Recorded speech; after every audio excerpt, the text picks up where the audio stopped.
They're saying I lit the fire in you. I will put it out. আসসালামু আলাইকুম। চলে আসছে সিসু এর পার্ট 2 বা যেটার নাম রাখা হয়েছে সিসু রোড টু রিভেঞ্জ। এই সিনেমাটা ডিরেক্ট সিকুয়াল হচ্ছে 2022 সালে মুক্তি পাওয়া সিসু সিনেমা।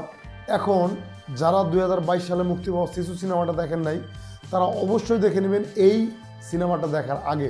এখন এই সিনেমার নাম রোড টু রিভেঞ্জ কেন রাখা হয়েছে সেটা এই সিনেমা দেখলেই বুঝতে পারবেন। কেননা এই পুরো মুভিটা একটা জার্নির মধ্য দিয়ে যায় এবং এই জিনিসটা খুব সুন্দরভাবে পর্দায় ভিজুয়ালাইজ করা হয়েছে। প্রথমে যদি আমি শিশু ওয়ার্ডের মিনিংটা বলি তাহলে এটা একটা ফিনিশড ওয়ার্ড এবং এর অর্থ হচ্ছে অকল্পনীয় সাহস, যার মধ্যে কোনো প্রকার ভয় নেই, অদম্য সাহসী একটা মানুষ। তো এই মুভিটা নামটা যেমন শিশু সেরকম এই মুভিটা ঠিক সেই লেভেলের ব্রুটাল।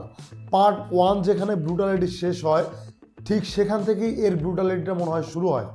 এর গল্পটা হচ্ছে পার্ট 1টা ছিল মোটামুটি গোল্ড নিয়ে একটা গল্প এবং পার্ট 2টা সেই মানুষটা দ্বিতীয় বিশ্বযুদ্ধের সময় যে তার পুরো ফ্যামিলি হারিয়েছে, সে একটা জায়গায় গিয়ে বা তার নির্দিষ্ট ল্যান্ডে গিয়ে সেই যুদ্ধ বিধ্বস্ত অঞ্চলটা ছেড়ে তার ঘরের যে টুকরো অংশ বা ঘরের যে কাঠগুলো আছে সেই কাঠগুলো নিয়ে খুব ভালো একটা জায়গায় গিয়ে শান্তিতে বসবাস করতে চায়। এই পুরো জার্নিটাই শিশু রোড টু রিভেঞ্জ মুভিটার মধ্যে তুলে ধরা হয়েছে এবং এই জার্নির মধ্যে ভাই যে লেভেলের অ্যাকশন, যে লেভেলের ব্রুটালিটি দেখানো হয়েছে সেটা যদি আপনি না দেখেন বিশ্বাস করতে পারবেন না। হাজার হাজার কোটি টাকা খরচ করে যেখানে ব্রুটালিটি দেখাইতে গিয়ে জাস্ট কমেডি করে ছেড়ে দেয়, এই মুভিটা ঠিক সেখানে গিয়েই শুরু করে। They're saying I lit the fire in you. I will put it out.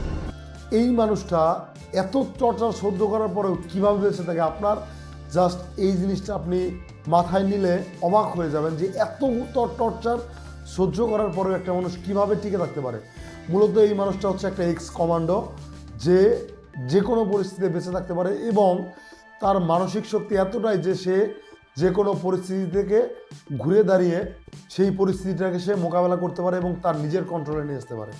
যেখানে আমাদের শরীরে সামান্য একটু কেটে গেলে আমরা অস্থির হয়ে যাই, আমরা ব্যথায় কাতর হয়ে যাই, এই মানুষটাকে এক্সট্রিম লেভেলের অত্যাচার করার পরেও তার যেন কিছুই হয় না।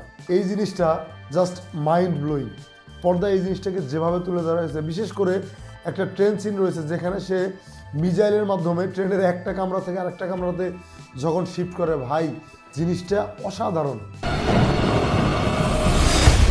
অ্যাকশনের কথা বা ট্রেন সিনের মধ্যে, ট্রেনের কামরার মধ্যে যে ব্রুটালিটি দেখানো হয়েছে ভাই, সেই জিনিসটা একেবারে না ভোলার মতো। তার হাতে একটা মাটি ঘোরার অস্ত্র থাকে, সে সেই জিনিসটা দিয়ে যেভাবে একটা সৈন্যর উপর ঢিল মারে, সেই জিনিসটা তার মুখের ভিতর দিয়ে ঢুকিয়ে আরেক প্রান্ত দিয়ে বেরিয়ে যাবে। ভাই এই সিনটা আপনি ভুলতে পারবেন না, আমি বলে দিচ্ছি।